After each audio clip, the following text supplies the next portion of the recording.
change is possible. Comme je vous l'annonçais sur les réseaux, et avec la sortie de God of War Ragnarok, j'ai décidé de vous préparer un épisode spécial dédié au développement du jeu et aux secrets de la saga. Je vais commencer par un bref rappel de qui est Kratos, son histoire, son évolution, pourquoi et comment il est devenu le tueur de dieux que l'on connaît. Ce sera relativement bref, mais ça nous permettra de replacer le contexte et de mieux comprendre la transition entre les deux mythologies. Nous verrons pourquoi cette suite se déroule chez nos amis nordiques, et pas en Égypte par exemple. Et nous terminerons par les infos croustillantes et insolites sur le développement du jeu que vous ne connaissez probablement pas. Je précise d'emblée que cette vidéo contient des spoilers. La naissance du fantôme de Sparte. À la base, Kratos, c'est un guerrier bien vénère, déterminé à aller casser du dieu. Mais pourquoi une telle haine envers lui? Eh bien, pour comprendre sa colère, il faut remonter aux prémices de la saga. Né à Sparte, il est entraîné aux côtés de son frère pour devenir l'un des plus grands capitaines spartiates de son époque. Mais pour en arriver là, il va devoir croiser la route des dieux. En effet, dès le plus jeune âge, son frère Deimos est enlevé par Athéna et Arès sur ordre de Zeus pour le livrer à Thanatos, le dieu de la mort. Car selon la prophétie, un guerrier portant une marque sur le corps viendra le tuer.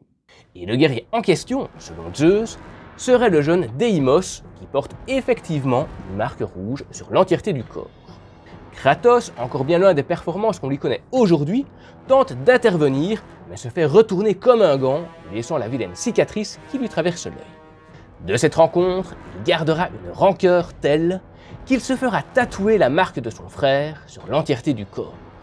À partir de ce moment, le fantôme de Sparte est né. Enfin, pas tout à fait, car il lui manque encore le teint pâle qui le caractérise, et cette blancheur, il la trouvera dans des conditions bien sombres. Au cours d'un assaut contre les barbares, il se voit désarmé, au sol, prêt à recevoir le coup fatal. Il implore alors le dieu de la guerre, Arès, de lui venir en aide et de tuer tous ses ennemis sur le champ de bataille en échange de son âme. Le dieu de la guerre est joueur. Il accepte. En un claquement de doigts, tous les combattants qui luttent contre lui, mais aussi à ses côtés, se voient éliminés. Les lames du chaos descendent du ciel pour venir s'enfoncer dans sa chair et ne plus faire qu'un avec lui. D'un violent coup de lame, il décapite son assaillant, il enchaîne alors bataille sur bataille, au nom du dieu de la guerre sans jamais être rassasié.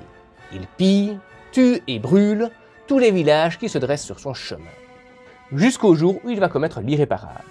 Une oracle l'avertira, mais Kratos n'a que faire de ses mises en garde. Et pourtant, c'est lorsqu'il pénètre dans le temple du village assiégé qu'il tue sa femme, Lysandra, et sa fille Calliope. Leur corps sans vie dans ses bras, il est désemparé. Mais il est déjà trop tard. L'oracle l'avait averti. Pour le punir de ses actes, cette dernière le maudit et le condamne à porter les cendres de sa famille sur la peau. C'est de là que lui vient son teint pâle et le nom de fantôme de Sparte. Il apprendra par la suite que la présence de sa femme et de sa fille dans le village assiégé n'était pas une coïncidence. Nous le savons, les dieux grecs aiment se jouer des mortels, et Kratos ne fait pas exception à la règle, quand bien même il a juré fidélité aux dieux. Il apprend que Arès est à l'origine de leur mort. C'est lui qui les avait volontairement placés sur son chemin. De là découle une haine viscérale pour le dieu dont il jure de se venger. Cette vengeance, il l'obtiendra aux côtés d'Athéna, qui lui promet l'absolution de ses péchés contre son allégeance à ses côtés. Il sert donc la déesse de la sagesse durant une dizaine d'années, jusqu'au jour où elle lui demande de combattre Arès, qui, dans un élan destructeur, a décidé de mettre Athènes à feu et à sang. Mais pourquoi Kratos? Car il est formellement interdit de se battre entre dieux, ordre de Zeus. Le jour de sa vengeance est arrivé. Il espère également qu'en exécutant ce dernier service pour Athéna, il pourra enfin être lavé de ses péchés. Mais bien qu'il parvienne à terrasser Arès, Athéna ne lui octroie pas la rédemption tant espérée. Il décide alors de mettre fin à ses jours en se jetant de la plus haute montagne de Grèce. Mais Athéna lui réserve un tout autre destin. Le poste de dieu de la guerre étant vacant, elle lui propose de prendre sa place. Kratos accepte et devient ainsi le nouveau dieu de la guerre, God of War. Il remplit à merveille son nouveau rôle, les cités grecques se plient sous son pouvoir, aucune ne lui résiste. Les dieux sont inquiets face à la puissance dévastatrice du nouveau dieu de la guerre. Zeus décide alors de s'en mêler et de contraindre Kratos à rendre les armes. Le transperçant de son épée divine, Zeus l'envoie directement dans les enfers. Mais Kratos n'a pas dit son dernier mot. Il est à nouveau bien déterminé à se venger. Et c'est lors de sa traversée des enfers qu'il rencontre Gaïa, une titan qui n'a pas accepté la défaite que lui a infligée le dieu des dieux durant la titanomachie, dont je vous parle juste là. Elle lui propose de s'unir à elle et aux autres titans pour renverser l'Olympe. Kratos accepte et au cours de son périple, il rencontre les moires, grâce auxquels il parvient à remonter le temps jusqu'au moment de sa propre mort et empêcher Zeus de le tuer. Je dis rencontre entre guillemets parce qu'on sait très bien comment se déroulent les rencontres avec Kratos. Mais tout ne tourne pas comme prévu. Alors que Kratos s'apprête à transpercer Zeus de sa propre épée, Athéna intervient pour l'empêcher de le tuer et se fait empaler à sa place, lui révélant en même temps que Zeus est son père, et qu'elle voulait empêcher la prophétie de se réaliser encore et encore. Eh bien oui, le parricide est très courant dans la mythologie grecque et rompre ce cycle semble impossible. D'autant plus que la mort de Zeus entraînerait la fin du monde. Mais ça, Kratos en a que faire. À ses yeux, seule sa vengeance compte. Il utilise le pouvoir des divinités du destin pour revenir à l'époque de la Grande Guerre qui opposait les dieux aux titans, dont il prend le commandement pour renverser l'Olympe dans le présent. Les dieux tombent un à un sous les coups de Kratos au fur et à mesure qu'il avance dans sa quête vengeresse. Mais c'était sans compter sur la soif de victoire de Gaïa qui décide de le trahir et de le précipiter à nouveau aux enfers, dont il ressortira plus puissant et dont il se vengera encore une fois. Quiconque se met en travers de sa route périt sous ses coups. Gaïa n'en fait pas exception. Pour chaque dieu tué, une calamité s'abat sur le monde des hommes. Un tsunami à la mort de Poséidon, les âmes tourmentées qui errent sur terre à la mort d'Hadès, ou encore la disparition du soleil à la mort d'Hélios. La Grèce entière en pâtit, jusqu'à l'affrontement final, celui que mènera Kratos contre son père, Zeus. À chaque dieu vaincu, Kratos obtient un nouveau pouvoir, celui du dieu vaincu. Grâce à l'accumulation de ceux-ci, il obtient suffisamment de puissance pour anéantir Zeus. Le guerrier marqué censé le tuer n'était donc pas Deimos, mais bien Kratos. Sa vengeance est enfin accomplie. Mais il n'est toujours pas libéré de ses tourments passés. Il décide alors de retourner la lame de l'Olympe contre lui pour mettre définitivement fin à ses jours. Enfin, ça, c'est ce qu'on croit.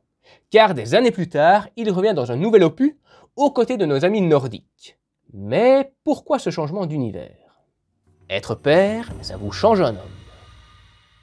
Pour comprendre comment nous sommes passés d'un Kratos brutal et violent à un Kratos calme et posé, nous devons nous intéresser aux premiers opus, à la manière dont ceux-ci ont été conçus. Ceux qui ont joué le savent, les premiers God of War, que ce soit les deux premiers sur PS2 ou le troisième sur PS3, ce sont des beat'em all très brutaux, violents à souhait, avec des phases de QTE exceptionnelles, sur des musiques épiques qui vous plongent à fond dans l'aventure.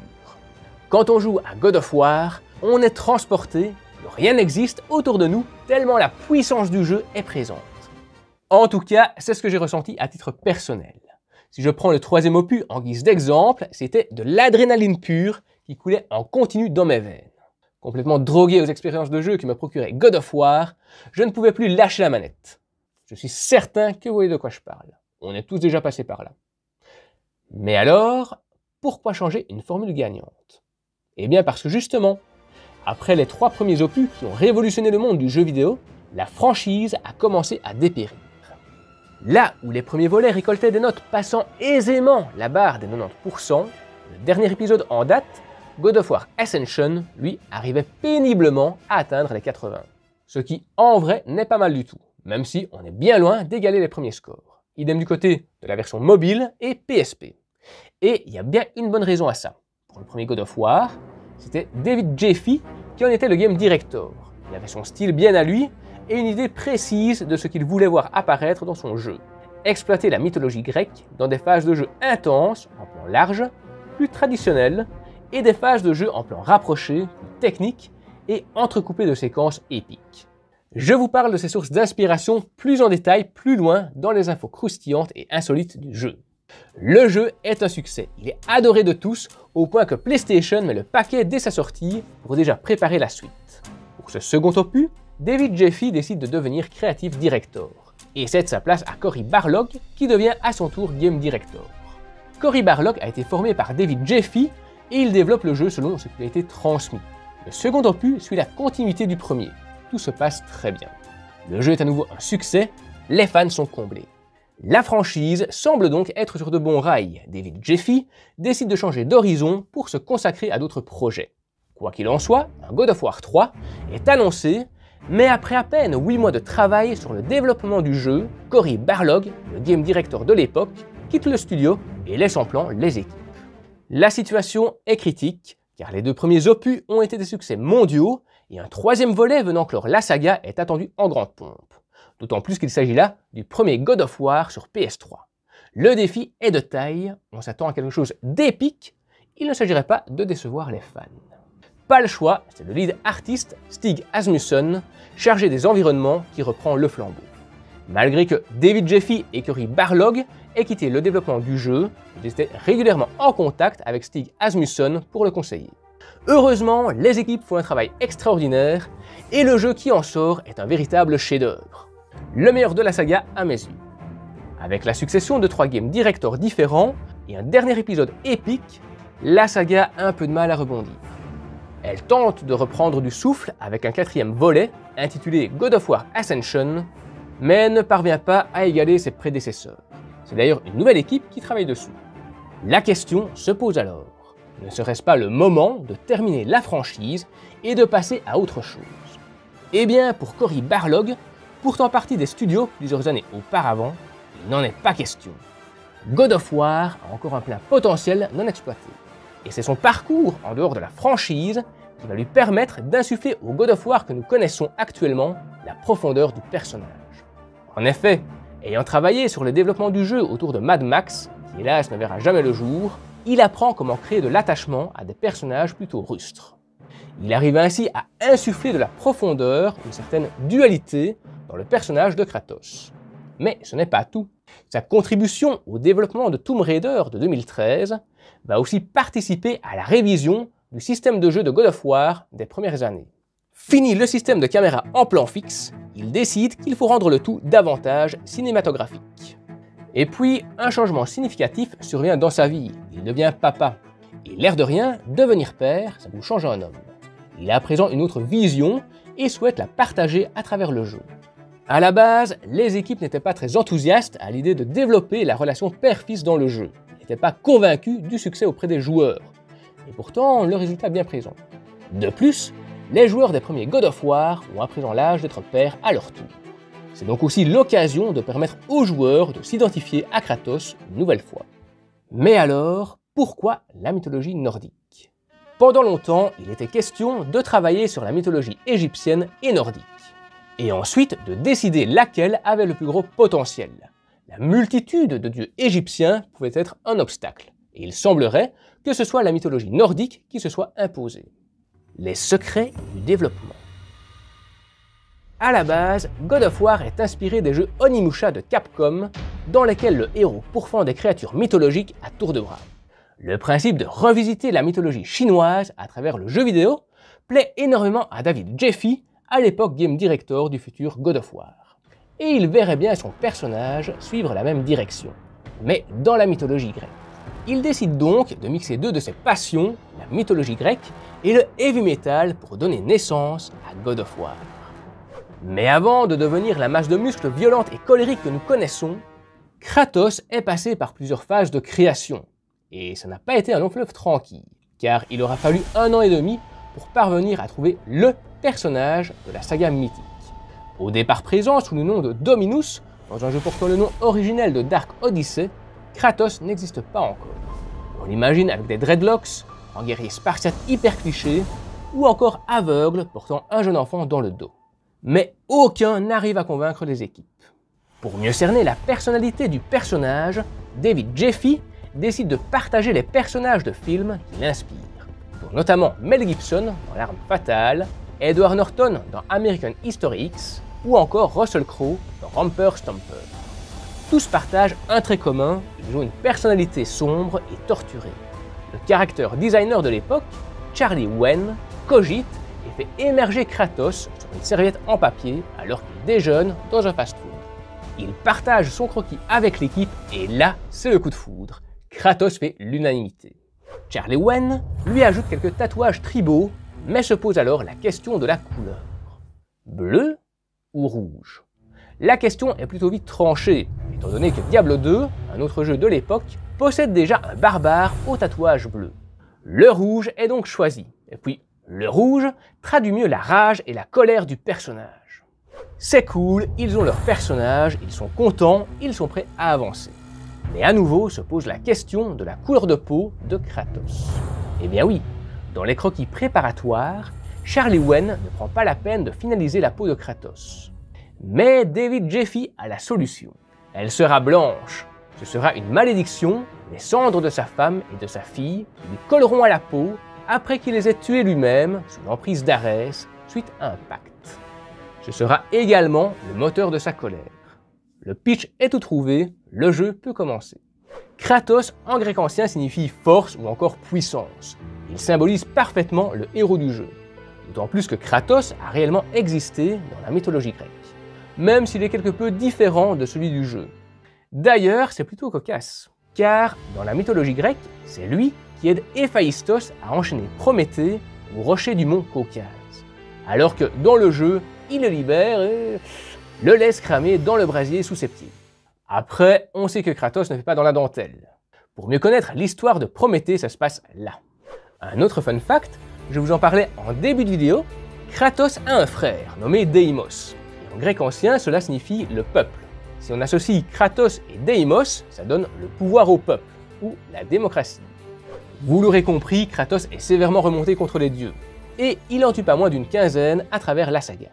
Si on s'intéresse davantage à la version nordique de God of War, enfin, il est intéressant de noter qu'entre le God of War grec et le God of War nordique, deux acteurs différents ont été sélectionnés pour jouer son rôle. Le premier a été interprété par Terence C. Carson et le second par Christopher Judge, connu notamment pour son rôle dans Stargate. Cory Barlog souhaitait que l'acteur soit capable à la fois de donner la réplique à Kratos, mais aussi de jouer en motion capture. D'ailleurs, en parlant de motion capture, l'équipe technique s'est donné beaucoup de mal pour nous donner l'impression de vivre l'aventure tels les plus grands films hollywoodiens. Si vous faites bien attention, la caméra subit quelques tremblements volontaires pour donner l'impression de réalisme. Donner la sensation que la caméra est bien tenue par quelqu'un qui le suit. Un peu comme on le ferait nous-mêmes en suivant un pote avec notre smartphone. Mais ce n'est pas tout. On peut aussi observer un flou en arrière-plan, des effets de vignettage pour se concentrer sur le personnage, ou encore laisser la caméra voyager librement sous forme de plan séquence pour nous faire croire que tout a été tourné d'une traite. Sans montage, pour donner l'impression que tout ce que nous voyons est bien réel. Et ça, il faut l'avouer, c'est une grande prouesse technique. Alors, rien à voir, hein, mais Kratos a vraiment eu chaud aux fesses durant le développement du jeu. Selon les équipes techniques, Kratos est le dieu de la guerre grecque. Et ce n'était pas très cohérent de le retrouver dans la mythologie nordique. Il en allait de même pour Atreus, dont les équipes ne croyaient pas en sa capacité à toucher le public. Mais qu'importe, Cory Barlog ne pouvait imaginer une suite de God of War sans Kratos et encore moins sans Atreus, car il représentait à ses yeux une page importante de sa vie, il souhaitait partager avec les fans de la franchise. D'ailleurs, dans la version originale de ce premier opus nordique, Kratos appelle son fils Boy ou Son à la toute fin, pour la simple et bonne raison que les équipes n'avaient pas encore trouvé de prénom dans le script, ce n'arrivait que bien plus tard. Fun fact lié à ça, la tortue géante de Freya se nomme Charlie, en référence au nom que GameSpot avait donné à Atreus lors de la présentation du jeu à l'E3 de 2016, alors que son nom n'avait pas encore été trouvé. Les équipes ont donc gardé le nom de Charlie, mais pour la tortue de Freya. Aujourd'hui, la tradition veut que chaque jeu possède ses propres easter eggs, et God of War ne déroge pas à la règle. J'ai eu l'occasion d'en découvrir pas mal au cours de mes recherches. Ils ne sont pas anodins et plutôt bien réfléchis. Je vous les mets en fiche si ça vous intéresse. Je pense qu'on sera tous d'accord pour dire que God of War est une saga épique qui nous aura tous fait vibrer, que ce soit à travers la mythologie grecque ou nordique, et peut-être une future mythologie égyptienne. Nous verrons bien. En attendant, je vous propose de découvrir ce que j'ai réellement pensé du dernier Ragnarok juste là. Il sortira après les vacances de Noël, histoire de le poncer comme il se doit. Je vous donnerai mon avis, ce que j'ai aimé ou pas, et surtout, vous découvrirez quel type de joueur je suis. Je vous souhaite déjà de bonnes fêtes de fin d'année et on se retrouve très vite sur la chaîne et les réseaux.